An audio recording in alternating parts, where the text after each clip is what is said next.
Craignez Dieu, je suis l'Éternel. Si un immigrant vient séjourner avec vous dans votre pays, vous ne l'exploiterez pas. Vous traiterez l'immigrant en séjour parmi vous comme un autochtone du milieu. Vous ne commettrez pas d'injustice, ni dans les jugements, ni dans les mesures de dimension, ni dans les poids, ni dans les mesures de capacité. Vous aurez des balances justes, des poids justes. Je suis l'Éternel, votre Dieu. Le Gal chante. Pardonnez, écoutons les paroles de grâce. Je ne désire pas la mort du pécheur, mais qu'il se convertisse et qu'il vive, dit le Seigneur. Car Dieu a tant aimé le monde qu'il a donné son Fils unique afin que quiconque croit en lui ne périsse point, mais qu'il ait la vie éternelle. Le Gal chante.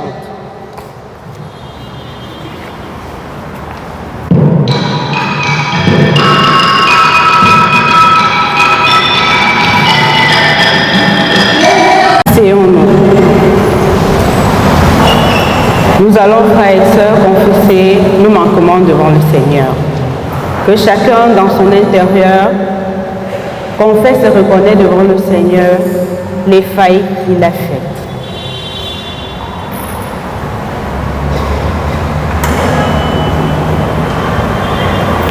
Ô Père, révélé en Jésus-Christ, parole faite chair. Père qui éclaire nos esprits, prête l'oreille au cri de détresse de tes enfants. Instaure l'entente, la compréhension au milieu des hommes, afin que la solidarité et le partage abondent. Ô Père, en cherchant à subordonner ta volonté à la nôtre, nous avons péché en intention et manqué à notre devoir. En refusant de partager l'amour inscrit dans nos cœurs, nous avons suscité la haine et détruit ton monde. En exerçant abusivement notre fonction, nous avons écrasé les impuissants sans appui. Par notre goût de conquête sans borne, nous avons rompu l'équilibre et l'harmonie dans le monde, attirant par des actes incontrôlés la sécheresse et la misère, l'angoisse et le désespoir, la maladie et la mort. Seigneur, nous revenons à toi tels que nous sommes. Fais-nous grâce et décharge ton peuple de l'écrasant poids de son fardeau. Pénètre-nous de ton regard d'amour pour que nous vivions de ta paix.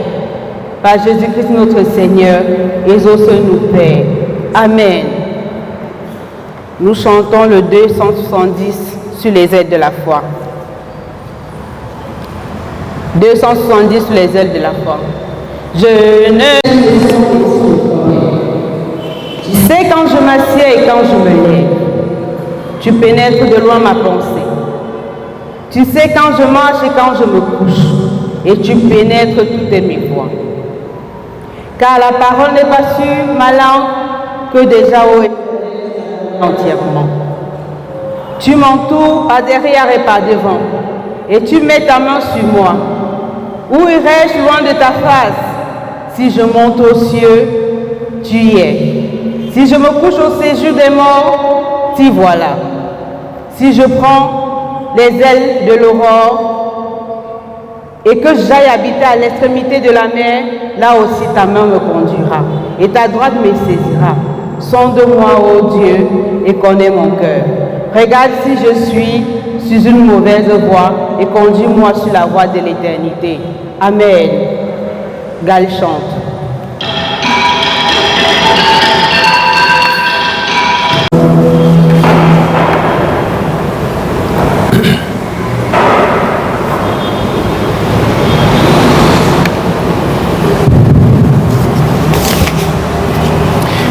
Bien-aimés dans le Seigneur, permettez-moi de remercier le conseil d'anciens et les pasteurs qui m'ont confié la charge de la prédication d'aujourd'hui. Il y a à peine 2 mois, nous avons commémoré la naissance d'un enfant à qui on donna le nom de Jésus. La Sainte Bible nous dit qu'en ce temps-là, Hérode colonisateur romain régnait sur Israël. Le peuple attendait un libérateur. Alors qu'il n'était encore qu'un bébé, ce fils de charpentier suscita l'adoration des bergers et des rois mages, mais créa la panique chez Hérode, qui, craignant de perdre son pouvoir, fit une guerre sans merci à des innocents de 0 à 2 ans, sans pour autant attenter à la vie de cet enfant. Miracle. Les évangiles ne s'attardent pas beaucoup sur l'adolescence de cet homme, car l'essentiel est ailleurs. Qui est-il vraiment? Qui sont les 3 personnages, Pierre, Jacques et Jean, que Jésus choisit pour l'accompagner sur la montagne? Comment comprendre ce qui se passe là-haut? En quoi le message divin qui retentit en ce lieu nous est-il salutaire? La quête d'une réponse à ces questions fera l'objet de notre sermon. Qui est Jésus? Rappelons que 6 jours plus tôt, tel que rapporté dans l'évangile de Matthieu 16, 13 à 19, Jésus demande à ses disciples: qui dit-on que je suis? Les avis convergent qu'il est l'un des prophètes. Au sens biblique, il ne s'agit pas de quelqu'un qui prédit l'avenir, mais une personne appelée par Dieu pour recevoir un message et le transmettre au peuple. Les messages et les multiples miracles de Jésus donnent de lui des attributs de prophète et même d'un très grand prophète. De plus, dans le même passage, Pierre déclare: tu es le Christ, le Fils du Dieu vivant. Tu es le Christ, ce qui signifie tu es celui que Dieu a consacré, que Dieu a oint et a envoyé pour accomplir le salut.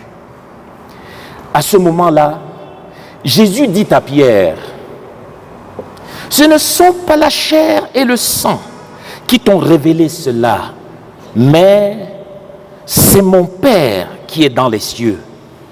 Conclusion: Jésus est le Fils de Dieu. Parlons à présent de Pierre, Jacques et Jean. J'invite notre sœur à lire le passage de Matthieu 4, 18 à 22. Amen.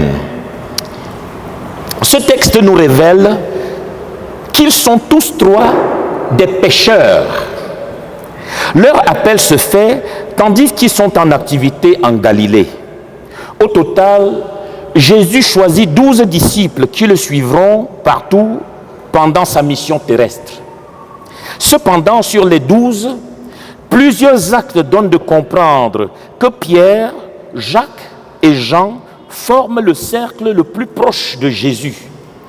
En effet, ils sont généralement les seuls témoins d'événements exclusifs, à savoir, lors de la résurrection de la fille de Jairus, rapportée dans Marc 5, du verset 35 au verset 37. Marc 5.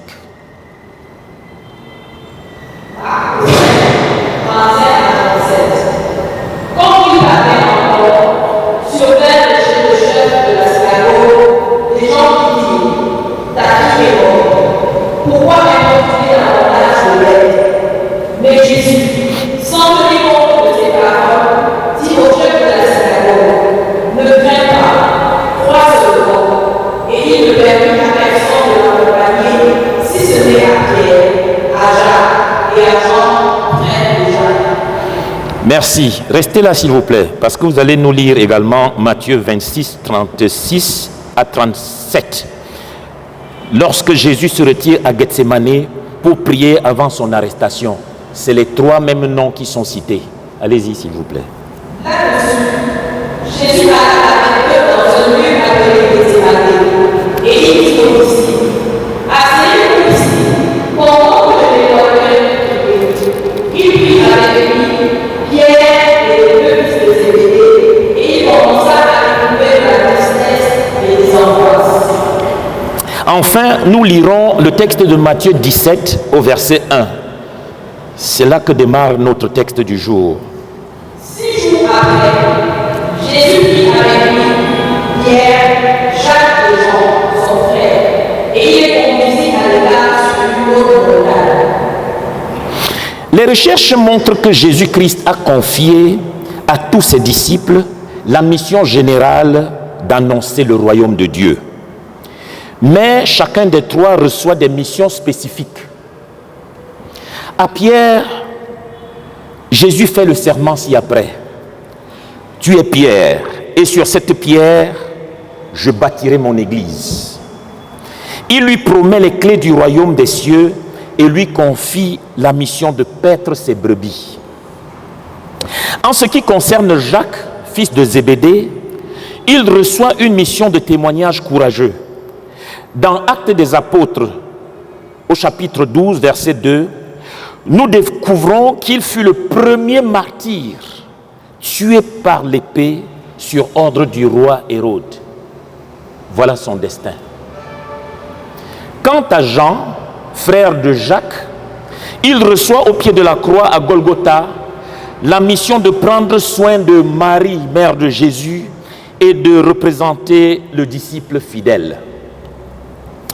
Et maintenant, comment comprendre ce qui se passe sur la montagne? L'Écriture nous dit que Jésus fut transfiguré devant eux. Son visage resplendit comme le soleil et ses vêtements devinrent blancs comme la lumière. Imaginons un peu la scène et mettons-nous à la place de l'un des trois privilégiés présents là-haut. C'est un phénomène troublant. Comme cela ne suffit pas, Moïse et Élie apparaissent et s'entretiennent avec Jésus. Pierre ne tient plus le coup. C'est l'extase. Il n'a même pas le temps de réfléchir et il se met à parler sans retenue. Ah, Seigneur, il est bon que nous soyons ici. Si tu le veux, je dresserai ici 3 tentes. Une pour toi, une pour Moïse et une pour Élie. Pierre a déjà perdu la tête. Il n'a plus le cœur à réfléchir sur la mission que Jésus lui a confiée pour le restant de sa vie. Il est déjà là, c'est le paradis et plus rien ne compte. Il ne pense plus aux autres disciples et à la foule restée en bas. Il ne pense plus au peuple qui souffre. Oh, c'est bien ici. Construisons 3 tentes.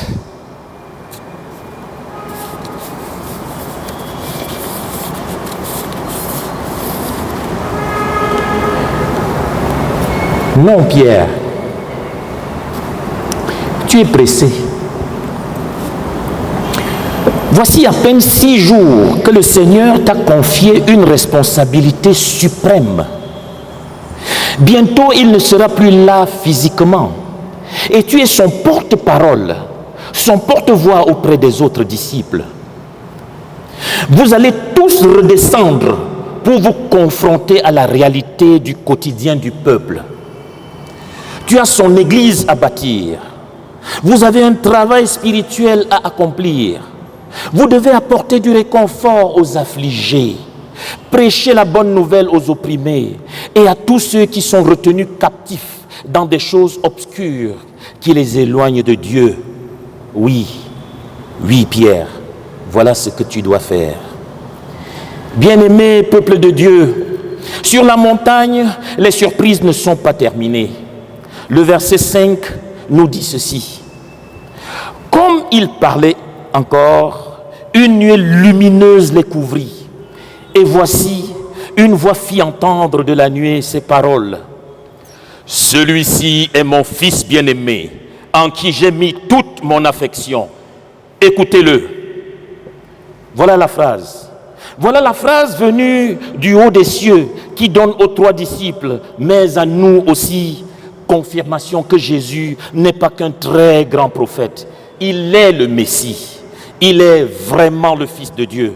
Ce message nous donne il nous est salutaire en ce qu'il nous montre qui nous devons suivre. Celui-ci est mon fils bien-aimé, en qui j'ai mis toute mon affection. Écoutez-le. Écoutons-le en nous replongeant dans sa parole pour avoir une relation personnelle avec Jésus, Dieu fait homme. Écoutons-le pour découvrir la richesse de ses enseignements qui nous édifieront et nous permettront de parfaire notre relation avec Dieu et avec notre prochain. Écoutons-le pour purifier notre être et vivre une vie de sanctification. Écoutons-le pour avoir part à l'héritage des fils de Dieu. Que Dieu bénisse en nous l'écoute de sa parole. Amen.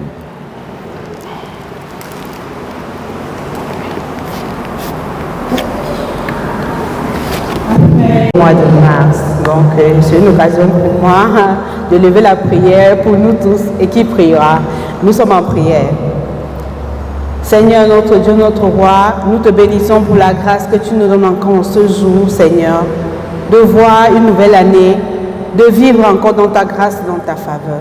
C'est un privilège pour nous, enfants de Dieu, d'être tenus dans ta maison pour te rendre grâce et te supplier encore d'étendre ta main afin que nous soyons bénis par ta grâce. Père, nous sommes tenus au-devant de toi. Nous voulons que, Seigneur, les projets que tu as toi-même établis pour nos vies se réalisent encore en cette nouvelle année. Nous te prions au nom de Jésus-Christ, Seigneur, de véritablement nous accompagner dans tes œuvres, dans nos ministères, Seigneur, dans nos projets, dans nos vies de couple, Père, dans nos études. Nous voulons voir ta main. Nous voulons faire la différence, ô Père. Nous implorons encore ta grâce. Seigneur, nous ne comptons que sur toi parce que nous ne connaissons que toi, le Dieu pourvoyeur de toutes choses. Ô Père, le monde crie encore à cause de la crise, Seigneur, économique qui est en train de se répandre sur toutes les nations. Mais nous croyons que nous, les privilégiés, Seigneur, nous ne souffrirons pas de problèmes de finances parce que l'or et l'argent t'appartiennent.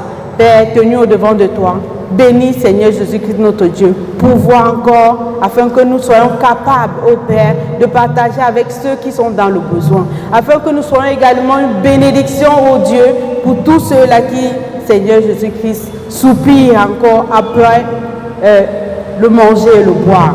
Nous te supplions, notre Dieu, notre Roi. Nous déclarons que nous sommes bénis dans le nom de Jésus. Nous déclarons, notre Dieu, notre Roi, que tous nos besoins sont assouvis parce que nous te connaissons et que dans ta grâce, ta faveur s'est répandue sur nos vies. Dans le nom de Jésus, nous t'avons prié. Amen. Éternel, notre Dieu, notre Roi, nous venons te bénir pour ce dimanche que tu nous as donné, Papa Yahweh, pour venir encore recevoir de toi le message que tu as prévu pour nous. Nous te prions, Seigneur, de nous aider à remplir la mission pour laquelle tu nous appelles.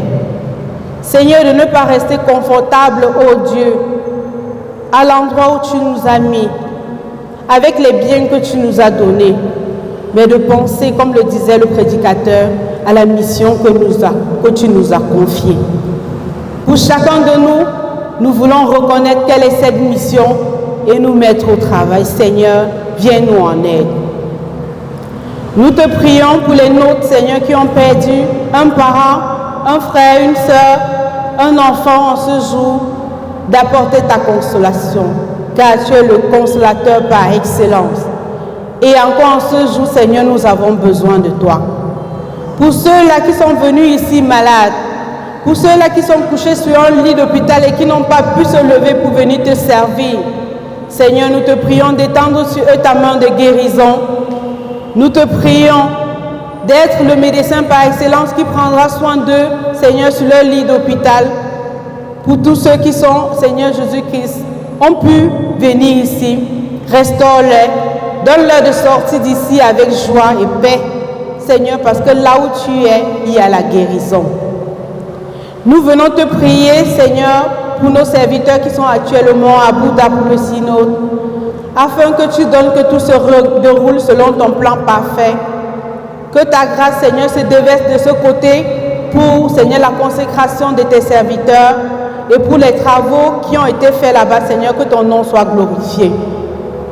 Nous te prions pour leur retour, assure leur sécurité, Seigneur.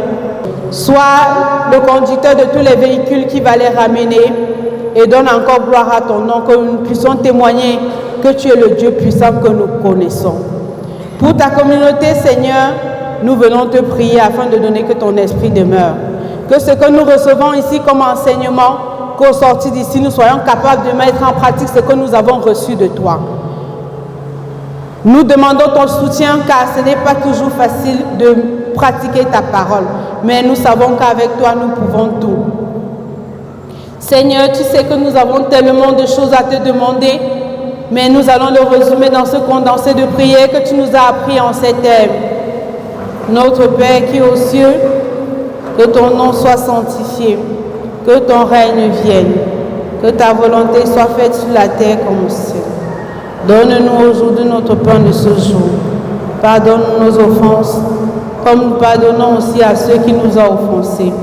Et ne nous soumets pas à la tentation, mais délivre-nous du mal.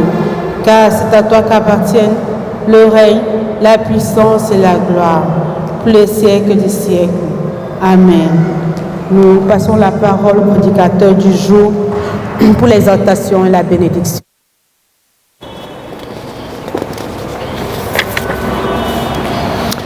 Comme exhortation finale, le message qui nous reste de tout le mystère accompli à la montagne, c'est d'écouter le Fils bien-aimé de Dieu, notre Seigneur Jésus-Christ. Cherchons à vivre une expérience personnelle avec lui. Pour ce faire, cherchons à mieux le connaître à travers les 4 évangiles. Amen.